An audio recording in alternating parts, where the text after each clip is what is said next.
Thank you. How many of you know that today is actually a very special Tuesday? Yeah, anybody know what's happening today?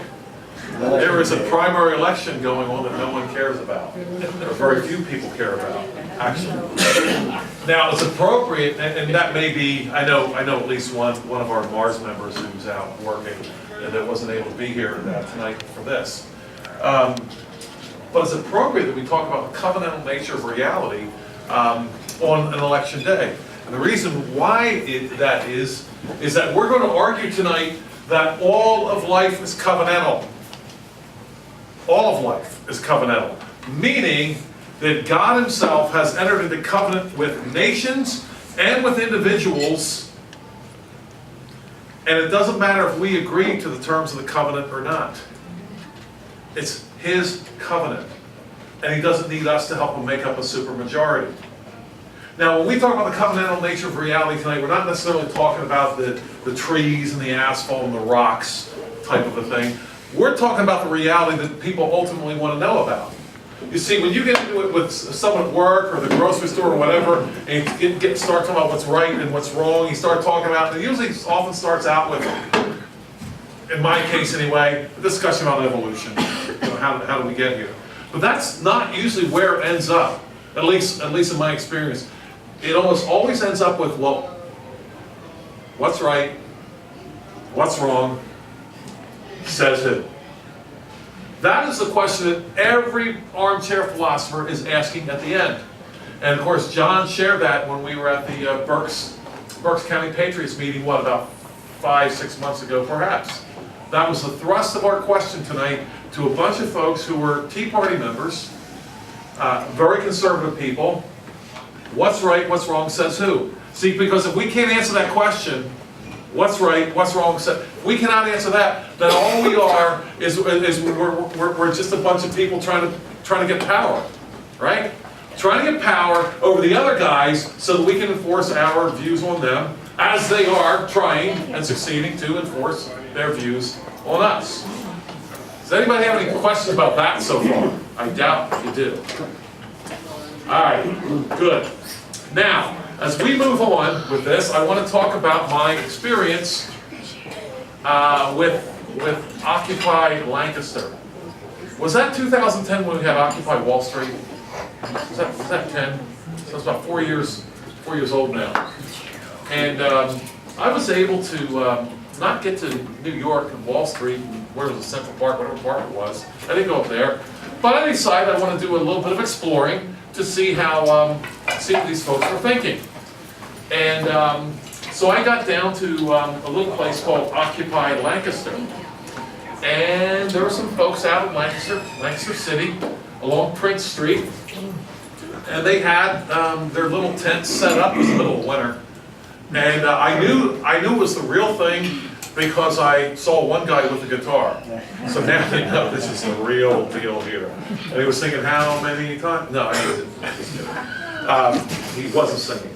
It was cold.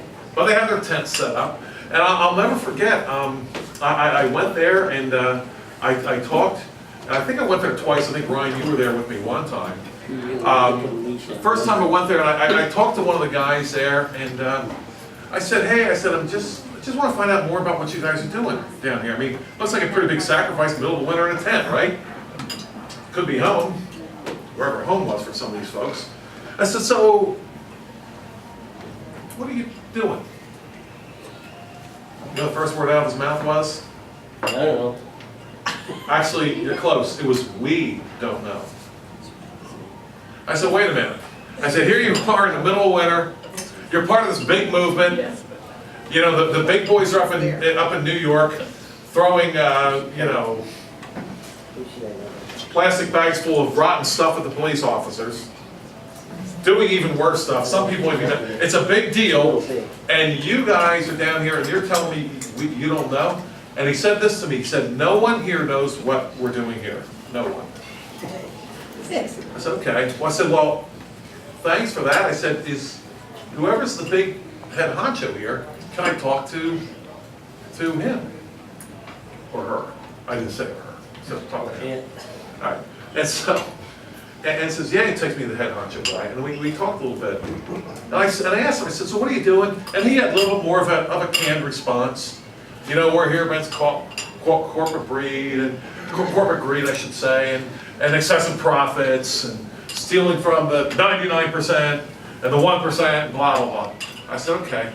I said, let me ask you something. I said, but you think they're doing the wrong thing, right? They're wrong. They're hurting people. I said, yeah. I said, so you must have some kind of a standard by which to judge those people that you're against. And you could kind of tell the slowdown coming, you know, wah, wah, wah.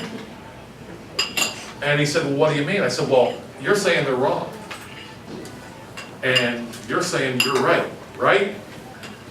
I got kind of a, I said, I want to know your standard for judging them wrong and judging yourselves right. And it was quiet. And he didn't say anything. And I said, and I helped him out. I said, look, I said, if you don't have a standard at all, is it not possible that they're right and you're wrong, and you're actually doing more harm than good by hanging out here in your tents in the wintertime? You might be doing more harm than good. And without skipping a beat, he said, maybe. Wow. See, that's what we're talking about when we're talking about the covenantal nature of reality here. And I want to ask you a few questions here, and I want to get back to that in a little bit. And I want to ask these questions from the beginning. How can the Creator communicate with the created? Think of the farmer in the ant colony who cares about an ant colony, I suppose, and he's going to put a furrow right through the middle of their colony. How can he possibly communicate with the ants? How can he tell them to move out before he destroys their colony? You know, the problem of the Creator and the creation is even much greater than the ants, because we're both created. So how can the Creator possibly do that? How can he communicate with us? Secondly, how can the created please the Creator? Might be something you want to ask at some point, right? Is it possible for the created to understand the Creator? Can meaning exist apart from the stated word of the Creator? In other words, can the created, ask this question, can the created create meaning apart from the word of the Creator? Is that possible? And then, how does the word of man compare with the word of the Creator? Well, that's kind of like self-explanatory, probably. The word of man, the word of the Creator, how does the word of the ant compare with that of the farmer? And even that's really a really bad illustration. Let's talk about what a covenant is, and I have to spend a little bit of time on this. In my own background, growing up, I heard the Bible read pretty much every day. We went to church twice on Sunday, and we had a prayer meeting, youth group thing going on in this particular church on Thursday nights. I cannot remember a time when we were not in church, pretty much when the doors were open. When Calvary Independent Church, which used to meet down in Lancaster City, had a missions conference, my dad would take us there. I had relatives who were missionaries. I had an uncle who was a pastor. I was familiar with the Bible, but you know what I wasn't familiar with? I was not familiar with the concept of covenant. And I want to tell you, when by the grace of God I discovered the concept, I began to see it all over the scriptures. And I would challenge you with the very same thing. Once you get it, once you understand it, it is all over the Bible. Covenant. A covenant, this is O. Palmer Robertson's definition. A covenant is a bond in blood sovereignly administered. Now, why a bond in blood? Can't we just make an agreement? Why blood? Talk about that.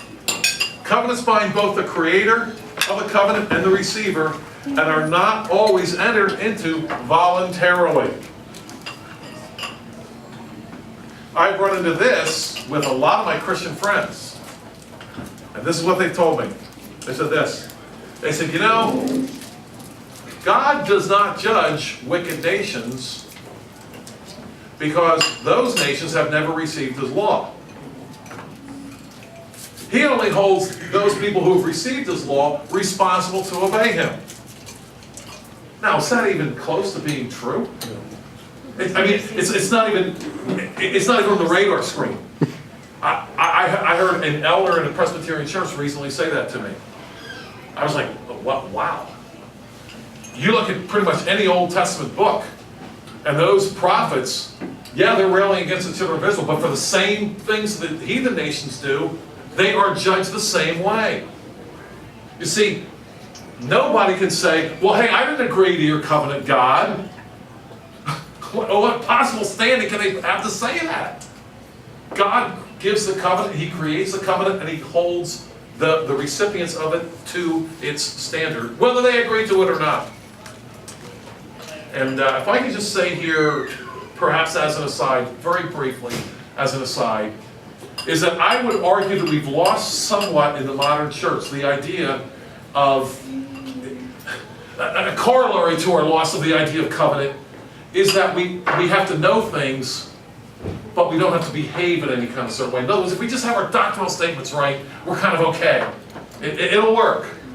But you know, the end of covenant is not knowledge. The end of covenant is obedience. The end of covenant is what you do, not what you know. That's all throughout the Bible. Christ saying, why do you call me Lord, Lord, and don't do the things I say? Let me ask you, how impressed was James that people knew the perfect law of liberty but didn't do it? Was that impressive to James? James says, no, you're like someone looking in a mirror. It doesn't do you any good at all. Or Christ talking there in Matthew 7 about the wise man and the foolish man. Remember that? Remember, the wise man and the foolish man both heard the same lecture, both took the same notes, both had the same CD and MP3. Is that, they still do that? Or download, or whatever. Both had the exact same information. But you remember what the difference was? Christ said, the one who hears my sayings and does them is like the one who built the house on the rock. And the other one was like the one that heard my sayings and does not do them. We have to get back in our heads as Christians and as a Christian church that the ultimate test is what we do based on what we've heard in terms of obedience to God. More on that a little bit later. The word means to cut. Now, we don't have a whole lot of time to talk about this tonight, but a lot of times Hebrew words were not real abstract. They had very definite, tangible meanings, if you will. And you're going to see why this word meant this to cut, because first of all, there were serious sanctions involved in God's covenants. God never comes along with a covenant and says, you know what? Here is my divine suggestion for everybody. It's not the way He operates. It's, here's my law, here's my word, here's what happens if you obey, and here's what happens if you disobey. And the reason why we have blood in the covenants is because there's always death somewhere when we disobey God's covenant. Somewhere. It may not be immediate, and it may not be obvious, but there is deadly consequences coming. You know, we can break His law and look fine. But you remember what He said there in the Ten Commandments? Visiting the iniquity of the fathers to the children of the third and fourth generation. Sometimes it's not obvious right away. But look down the road and you'll see it. Covenants define all of life. We find that even among those who say they don't believe in this God of Scripture, at some point they will be bound by covenant, even if they can't identify it. Just one quick illustration here. If there is a, shall we say, an Eastern religion, we got all kinds of problems with all kinds of false religions popping up, or pagan religions, if I can even call them religions. I'll stretch the term that way. Didn't used to be that way, but the Eastern religion that's come up is a form, I would argue, of Hinduism and Buddhism, and that's environmentalism. Let me ask you something. Do the environmentalists, the serious ones, do they believe in covenant? Do they believe that there's death to those who violate the earth? They believe that? You bet they do. You bet they do. They have made a covenant with death themselves. See, they believe in covenant. They can't define it necessarily. But everyone believes in covenant. Everyone believes that doing the right thing brings some sort of reward somewhere. Doing the wrong thing brings punishment. Think of the. This is a backdoor illustration, if you will. How many of you are familiar with the Buddhistic term karma? It's covenant. You do the right thing, good things happen. You do the wrong thing, you're going to be born next time around as a grasshopper, or a daddy long legs, or a tick, or a mouse, or something.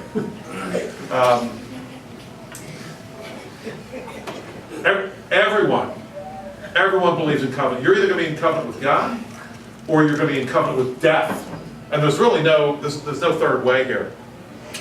The first great covenant that was made by God to man after the fall also came before and after the flood with Noah. Let's take a quick look at this. He says to Noah, God says, "But with thee will I establish my covenant, and thou shalt come into the ark, thou and thy sons, and thy wife, and thy sons' wives with thee." Now the covenant wasn't really established then, but it was predicted, if you will, before he went into the ark. Let's talk about this for a minute. "But with you will I establish my covenant, and thou shalt come to the ark, thou and thy sons and thy wife, and thy sons' wives with thee." Who is involved in this covenant here? God is talking to Noah, but who else is involved? His family. Were they there? You know what? They weren't. It wasn't even necessary for them to be. But that covenant was made with them. Now, let's talk about what's happening here with this covenant. God is about to destroy everyone on the earth. They go in the ark, they come back out, and God says this. He says to Noah, "Whoso sheddeth man's blood, by man shall his blood be shed. For the image of God made he man." And capital punishment is being instituted here. We'll find out more of the details later on under Moses. But the principle of it is definitely introduced here. "And behold, I establish my covenant with you, and with your seed after you." That's with... Did you see that? I'm establishing my covenant with everybody that comes from you. They're not here. They're not here to agree. Doesn't matter. It's irrelevant. "And with every living creature that is with you, of the fowl, the cattle, and of every beast of the earth with you, from all that go out of the ark to every beast of the earth. And I will establish my covenant with you. Neither shall all flesh be cut off any more by the waters of a flood, neither shall there be any more be a flood to destroy the earth." We don't have time to talk about this too much. But part of what God is saying here is, listen, I have not introduced punishment by man to man yet. Because man does not take care of his own problems, he became foul and filthy and sinful. And I'm going to destroy him. Noah, here's the way it's going to work from now on. Man is going to start taking care of the problems that man creates. It's not going to be up to me directly to do it anymore. You're going to start taking care of it. Again, this is a long thing to talk about, and maybe it's another Mars presentation. But we see that God wants his people to grow up and take care of the problems that they create. I know we've talked about this briefly in the past. The book of Numbers is a tremendous illustration of this. In the beginning of the book, Numbers, children of Israel grumble, they grumble. I mean, that's pretty much the outline of the book of not Exodus so much, but Numbers, right? Grumble number 1, grumble number 2. You could outline the book that way. And what's a particular thing were they grumbling about? What was it about? And where was it? And what were the consequences? And in the beginning of the book of Numbers, God acts himself. And he moves, and he hits them with a plague. Moses and Aaron get to be the heroes. They pray to God. God stops the plagues. and they move on. They don't grumble for a while, or however long. But if you look at towards the end of the book, things change. Things change drastically. And when the children of Israel, after Balaam does his prophecy thing, and the children of Israel want to intermarry with the Moabites, God sends a plague, and Moses and Aaron begin to pray. You know what happens? God says, you take care of it now. That's when Phineas gets up and he does take care of the problem. You might remember from Numbers 24 and 25, Phineas takes a spear and he solves the problem. And at that moment, not when Moses and Aaron prayed, at that moment when Phineas did that, that's at that second the plague stopped. You see, we see God through this covenant encouraging man to grow up and take care of the problems that he's created. See, we don't want that, do we? I've seen this so many times. I don't want to see it anymore. Well, God can protect his own name. Well, God can straighten everybody out. Well, yeah, he can do that. But that's a separate question from what he's required us to do. He can do whatever he wants. But what's that have to do with what I'm required to do? I know I've used this a million times here, but try that with your children. Try that with your children growing up. Well, God can just, well, you ever tell them not to play in the traffic? You know, God could miraculously have they could play in the traffic for an hour, and God could have all the cars missing miraculously if he wanted to. Separate question from what is your responsibility as a parent in that case. You see, this is what we must always look at, and this is what God has given us through his covenants. Our responsibility to him and to our neighbor. Now, the second great post-fall covenant was made between God and Abraham in Genesis 15. I want to spend a little bit of time looking at this, not a whole lot. In it, God made a promise to Abraham wherein he stated that he would perform certain actions on behalf of Abraham's descendants. God literally pronounced a self-maledictory oath. In other words, what do it mean, self-maledictory? You know, you really have some courage coming out here in this presentation, right? The covenantal nature of reality. Boy, that sounds like a real pretty exciting time. Now I'm up here talking about self-maledictory oath. Boy, isn't this a fun time? Well, a self-maledictory meaning that God pronounced a curse on himself if he did not fulfill the terms of the covenant. We'll see that in a second. Genesis 15. God, in the beginning of it, promises that he's going to have a great nation. This was just after Abraham had rescued Lot. Abraham was already a great man. We underestimate how great I believe that he was. Anybody that could do what he did in Genesis 14, pursue 5 victorious kings, or 4, for over 100 miles, split his commandos up in the middle of the night, kick the daylights out of these victorious kings, bring back all that they had captured, including the people and their goods. Abraham was a great man. But Abraham has a long-term view of things. Abraham was not concerned that he's got his name splashed all over the Washington Post today. He's concerned about years down the road, as we should be, but often are not. After these things, after Abraham had rescued Lot, great man, the word of the Lord came to Abram in a vision, saying, "Do not be afraid, Abram. I am your shield, your exceedingly great reward." Abraham has I think a kind of interesting response. I think most of us would have said, "I know. We just beat the daylights out of the guys who captured everybody else, Lot and everybody. I know that was you, and thanks a lot." Abraham he's not thinking that way. But Abraham said, "Lord God, what will you give me?" Abraham might have been the richest person living at the time. What will you give me? What will you give me, seeing I go childless, and the heir of my house is Eliezer of Damascus? See how Abram's thinking here? He's thinking way, way down the road. Then Abram said, look, you have given me no offering, no offspring. Indeed, one born in my house is my heir. And behold, the word of the Lord came to him, saying, this one shall not be your heir, meaning Ishmael.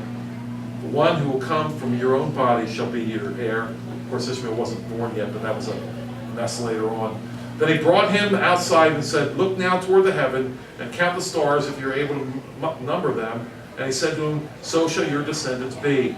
And he believed the Lord, and it was accounted to him for righteousness. If you're familiar with Romans and Galatians, you definitely recognize that verse. Then he said to him, I am the Lord who brought you out of the land of Ur, the Chaldeans, to give you this land to inherit it. And he said, Lord God, how shall I know that I will inherit it? And he said to him, bring me a 3-year-old heifer, a 3-year-old goat, and a 3-year-old ram. And he brought them to him, and cut them in two, down the middle, and placed each side opposite the other. And he did cut the bird, but he did not cut the birds in two. He probably put one on one side, one on the other. And when the vultures came down with the carcasses, Abram drove them away. Now, when the sun was going down, a deep sleep fell upon Abram, and behold, horror and great darkness fell upon him. He was terrified. Pretty typical response throughout the scriptures whenever anybody ever runs into God. We need to rethink some of our happy talk when it comes to God. Yet God does bless us. But I'll tell you what, when we meet Him face to face, it's a very consistent response.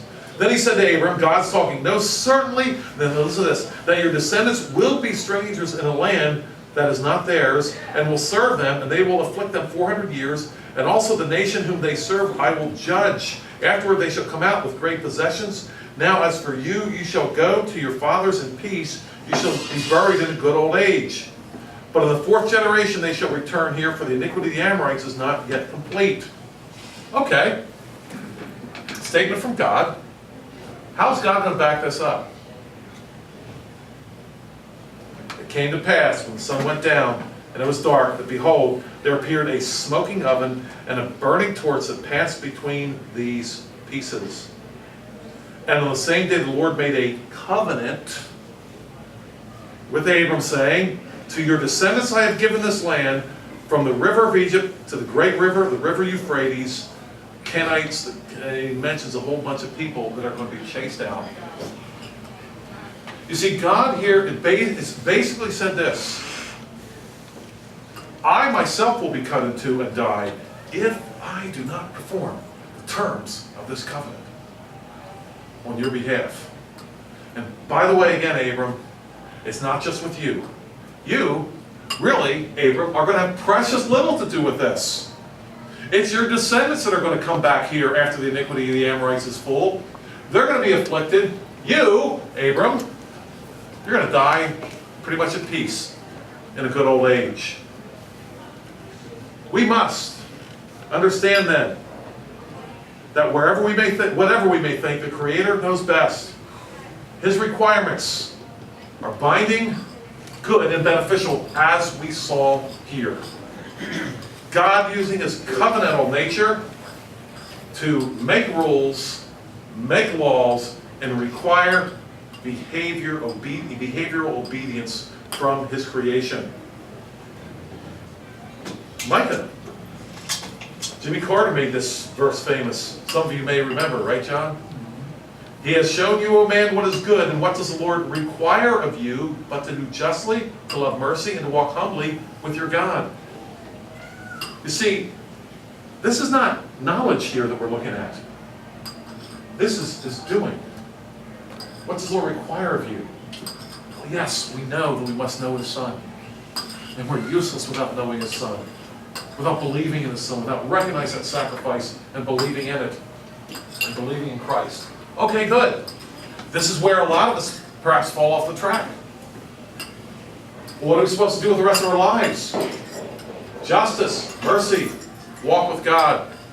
That can only be done through an understanding of his covenantal word, which he's given to us. This word, friends, not optional. Do you know that our lawmakers, terrible word, lawmakers, when they take their oath of office, they take their oath on what? The Bible, right?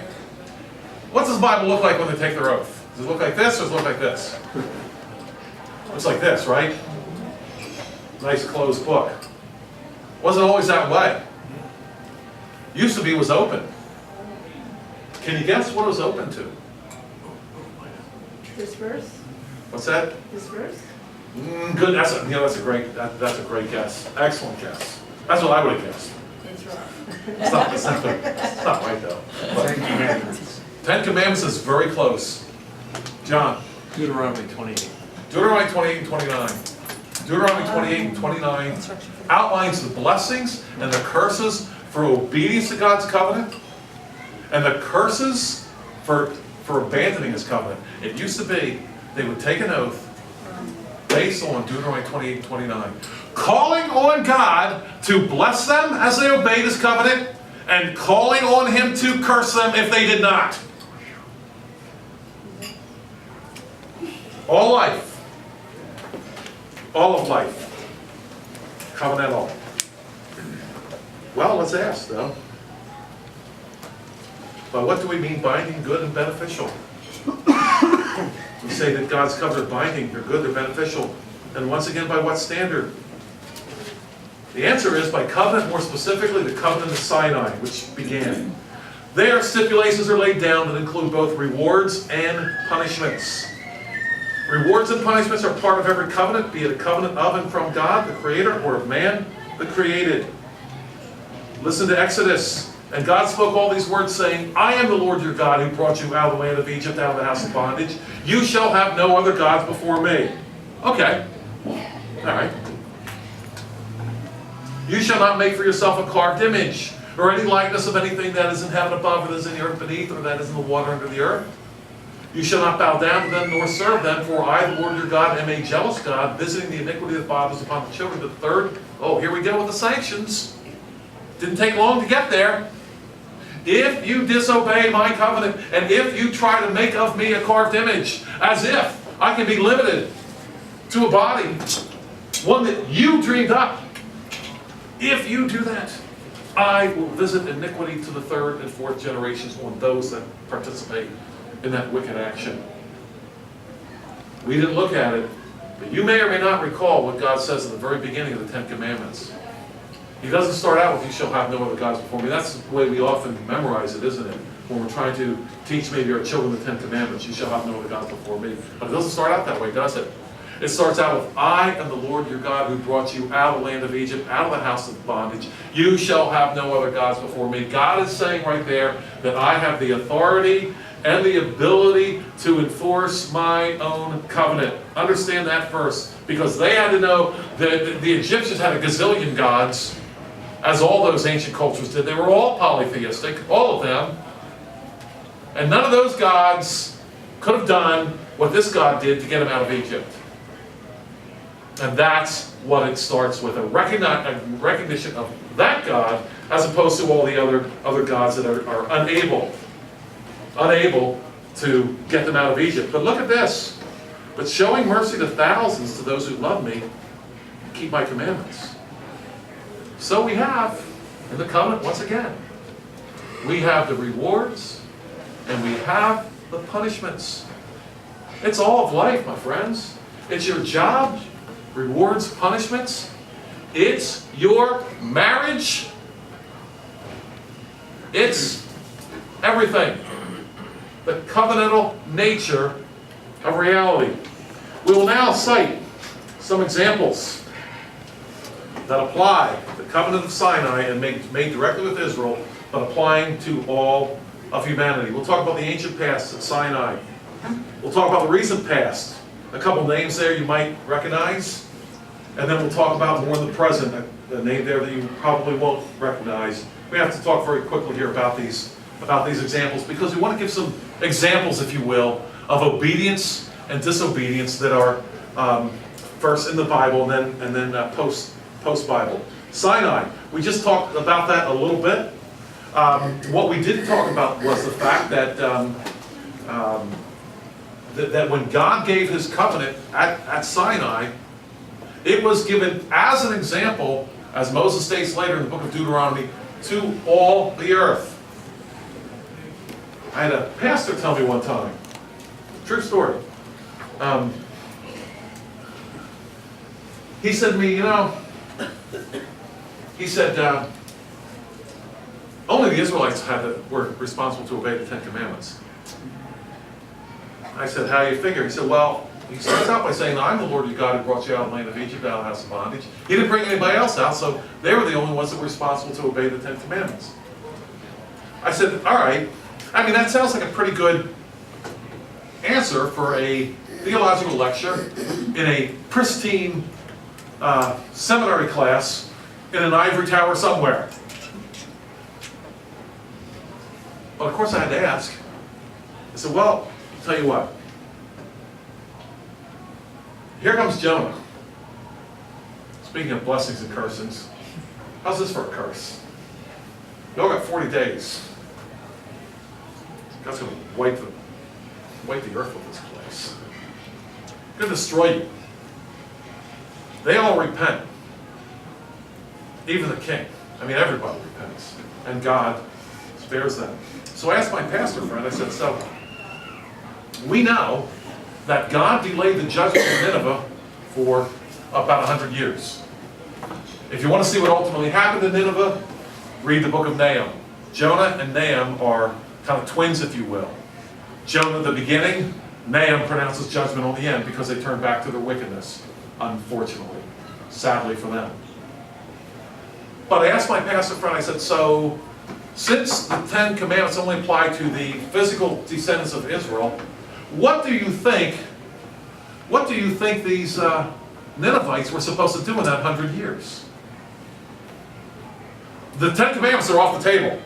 In fact, everything that God wrote to the Israelites is off the table. So how do you think they would go back right to their polytheistic gods? Do you think they went right back to sacrificing chip babies? No. Covenantal nature of reality for everyone. And Sinai applies to the Ninevites just like it applies to everyone else. The ancient past, the recent past, Fletcher Christian and Alexander Selkirk. Well, there's Sinai, artist conception. Another artist conception. A young man named Fletcher Christian.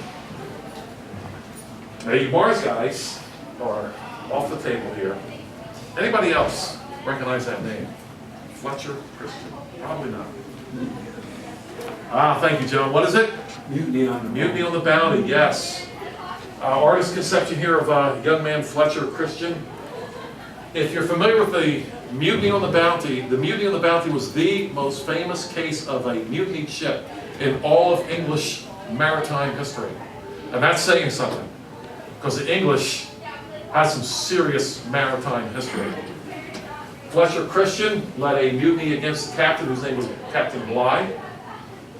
And just very quickly, the mutiny was successful. He managed to get Captain Bligh off on a boat and send him off into the ocean.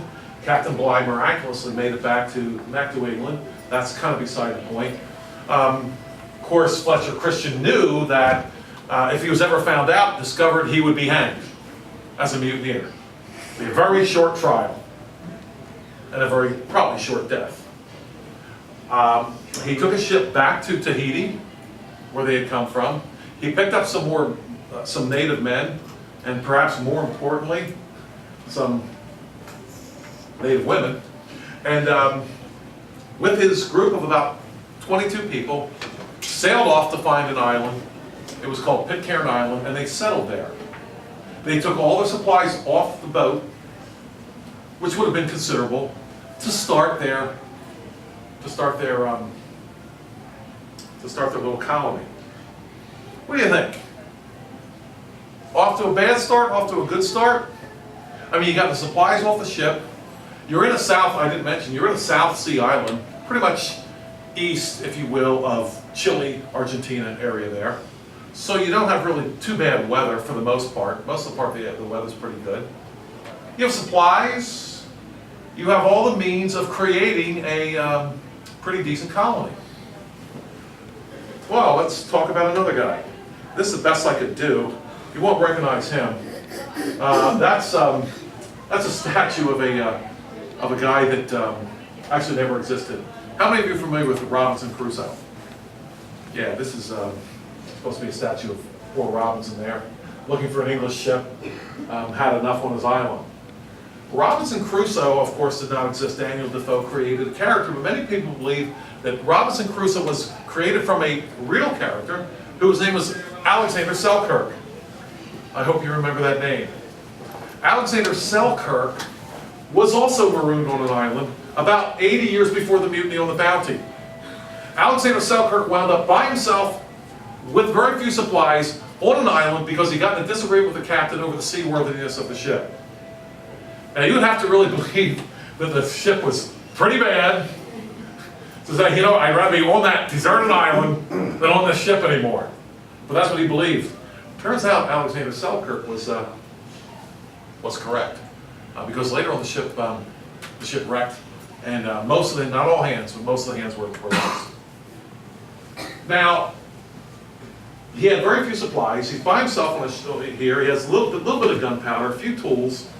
How do you think Alexander Selkirk does with his little one-man colony? Well, the contrast is this, and this is really a tale of two islands. It turns out, and the story itself is crazy, but it turns out with the mutineers, they wound up, they were godless men. They didn't understand God's covenant, and they violated it, and they wound up killing themselves off. Sure enough, they started getting jealous over different things. Some people wouldn't work. Somebody else discovered how to make peach wine or something, and they all got drunk. It got so bad that the women, I don't have a map of it tonight, but if you, it's Pitcairn Island. It's in the South Sea, and Pitcairn Island is really by itself. I mean, there's nothing around it. It got so bad that the women made themselves a raft and jumped on it and tried to get out of Dodge. They didn't know where they were going, but sadly they had no maritime skills. They had no sailing skills whatsoever, and the waves washed them back up on the island, and it was back with the Slavs that they were with. What a disappointing trip. Wow. One man was left, his name was John Adams. He discovered a Bible deep in one of the chests, and that is what saved that colony from total destruction. Now let's contrast that with Alexander Selkirk. We know about Alexander Selkirk because he was later rescued by a captain of a ship, and that captain was named Woodes Rogers. Woodes Rogers' crew was struggling, actually had two ships, and the crew members on both ships were really struggling with a struggle that they had at that time with a lack of vitamin C. You've probably heard of scurvy. And it was a debilitating disease, and all you really needed to fix it was oranges, grapefruits, lemon, limes, tropical fruits, if you will. Well, as Captain Rogers came to the island where Alexander Selkirk lived, he must have been disappointed because he saw smoke coming up from the island, and they thought it was uninhabited. So they thought it must be inhabited by Spanish colonists. At that time, Spain and England were at war, as they were for hundreds of years. But when he got there, he finds Alexander Selkirk. What do you think Alexander Selkirk, who turned out to be a godly Scottish man, a God-fearing man, a man who had abandoned the faith in his youth, but when he came to the island, began to read the Bible every day and understand that God had requirements for him even on this island. Do you know what this man did all by himself? He built himself a house. He took dominion of that little island. One of the ways he did it, there were goats on the island. He found a way to domesticate them. But he had a huge rat problem, which made sense. He also had a cat problem. But not for long. He found a way to domesticate the cats through using goat meat to kind of bring them to him. He domesticated the next generation of cats, and before you know it, he had his own little cat colony that chased off the rats.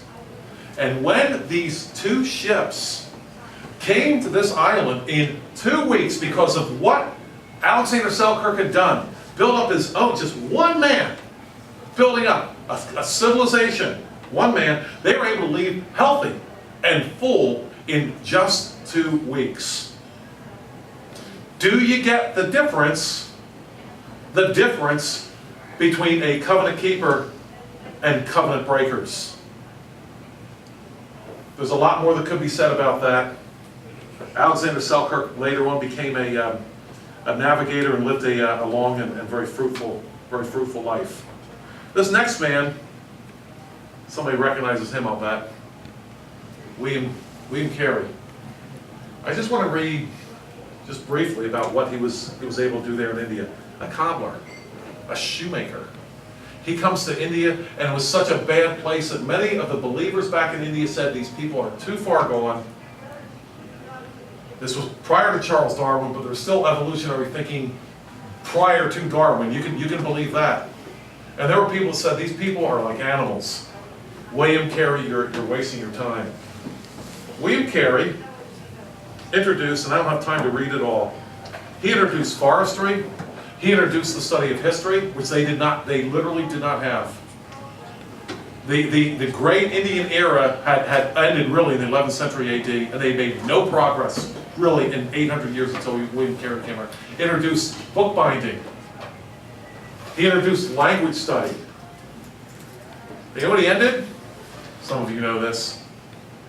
He began to end the awful practice of sati or sate. I always have trouble pronouncing that word. I know some of you know what that was. Widow burning. You know, it was William Carey to stop that. And you know, the interesting thing, you're not being taught this in our schools at all. That's a shock. I have talked to more people about widow burning in India, and I get a blank stare from people.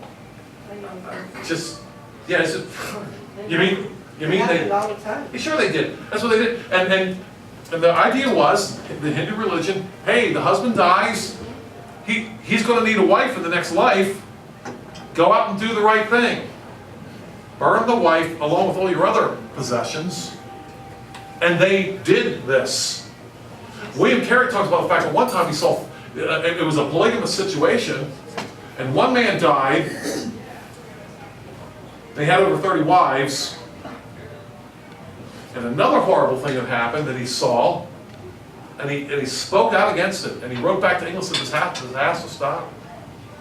Another thing that he saw was oftentimes a 60-year-old man would marry an 8-year-old girl. Happened all the time. All the time. What's going to happen to her? There's no chance. She's not going to live very long at all. Now I say that in part because this is another thing we need to talk about. This is a very Mid-Atlantic Reformation Society type thing here that we need to talk. Oftentimes we hear, well, hey, you know what? You can't change people. You know, don't try to introduce biblical law because people don't like it. But you know what William Carey said? You know what? I don't care if people like it or not. We have to save these people from getting murdered. You know, the same thing happened with the Spanish missionaries. And I'm not on board with Roman Catholicism in Mexico by a long shot. But the same thing happened with the Spanish missionaries when Cortez was there. See what was happening was, here came the priests to try to convert the local inhabitants, right? So in the one area of the village, they were trying to talk to people about their responsibilities towards God in whatever Roman Catholic way they were talking. Over a couple of blocks later, they were committing human sacrifice. And the soldiers were saying, you know, can we at least stop that before we try to convert these people? It's a fair thing to think about and to consider. I need to say this as well. Most of you are probably familiar with the book Around the World in 80 Days. Do you remember how Phileas Fogg, the protagonist, the hero of the book, got his wife? I know some of you know. He rescued her from Sati in that book. You see, the knowledge that this kind of thing happened has only recently left us. This used to be known. People used to understand these kinds of things. But that's what he does. He goes off as an unmarried man. If you remember the book, I remember it, I read it a few years ago again. And in the book it's kind of interesting because you remember in the book they're riding across India on an elephant. You may remember that. And he's trying to get, of course, around the world in 80 days so he can win this bet with his buds back in England. And they come across this group. It was a parade of people. They were burning the man's widow. The man had died, a funeral for him, and they're going to burn his wife with him. And they figure out a way to stop it. After they stop the whole thing, Phileas, the protagonist, lectures their Indian guide who was helping with the elephant. Said, "What are you guys doing? This is illegal here." And the Indian guide gets defensive in the story. It's a made-up story, I get it. But it still makes the point. He says, gets defensive. Well, you British, you're more populous in the coast. You can stop this kind of stuff. But here in the middle, there's not enough British guys to put a stop to it. Do you know that to this day, that law that ended Sati, whatever it is, do you know what it's called? It has a descriptive name. It has an official law name, but it has a descriptive name that people address it by. You know what it is? It's called Carey's Law. To this day. A man who understood the covenantal nature of reality. One of the things that he said about, he looked at the gods of the Indians and said, "You know what?" He said, "You'll never become greater than the gods that you worship." And he knew that if he didn't introduce to them the great covenant-keeping God over all the earth, they would never come out of their horrible situation. Speaking of covenants, you've probably heard the term juggernaut. I never knew what that meant until I read about William Carey. The juggernaut was still is not, was a ceremony whereby a large image of one of their gods would be rolled along a path. And these people would come out and worship the image. And Carey observed this. And you know what they did on occasion? What they did? They'd throw themselves under the wheels of this large wagon and die as a sacrifice to the god. They did this. Everyone believes in covenant. Everyone believes in rewards. Everyone believes in punishments. And everyone understands death for disobeying the terms of the covenant. Well, we don't have time to talk about another man who I mentioned. Just go back here a little bit. If you get a chance to Google Matthew Paris, he's got an amazing story about spending time in Africa as an atheist, but being scared all across Africa, the continent, wherever he went, unless he got near a mission station. And he said, it just doesn't compute. Whenever I get around the missionaries, whenever I get around the Christians, things change drastically for the better. And he said, I know it doesn't fit with my worldview, but it's just a fact and I can't fight it. Matthew Paris is his name. We don't have time to talk about him. So, what we start out with, how can the Creator communicate with the created? Through covenant. Through letting us know what His requirements are. How can the created please the Creator? By keeping covenant. We're being simplistic here, but we're trying to keep it within the context of what we're talking about. Is it possible for the created to understand the Creator? This is the answer. The answer is yes. I had a conversation with a young man this week, actually a couple weeks ago, who didn't understand. He was Greek in his thinking. He says, you know what? If God really did create the whole wide world, there's no way He can have time for me. There's no way He can even notice me. The Greeks thought that way. But this is not the covenant-making Creator, is it? If God had no time for anyone, He wouldn't make a covenant with His people. Can meaning exist apart from the stated word of the Creator?